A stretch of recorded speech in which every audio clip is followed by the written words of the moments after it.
92வது சங்கீதம் 13ஆம் வசனத்தை வாசிங்க. கர்த்தருடைய ஆலயத்திலே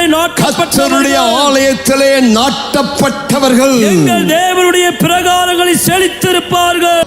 நான் ஆண்டவருடைய ஆலயத்துல நாட்டப்பட்டிருக்கிறேன். நானோ தேவனுடைய ஆலயத்தில் பசுமையான ஒலிவ மரம் போல இருக்கிறேன். நாட்டப்பட்டவர்கள் தான் கனி கொடுக்க முடியும். நாட்டப்படாதவர்கள், வேரூன்றாதவர்கள், அவள் கனி கொடுக்க முடியாது. நான் நாட்டப்பட்டிருக்கிறபடினால, அவரோடு பின்னி பிணைந்திருக்கிறபடினால நான் கனிகளை தருகிறேன். நான் ஆசீர்வாதமா இருக்கிறேன்.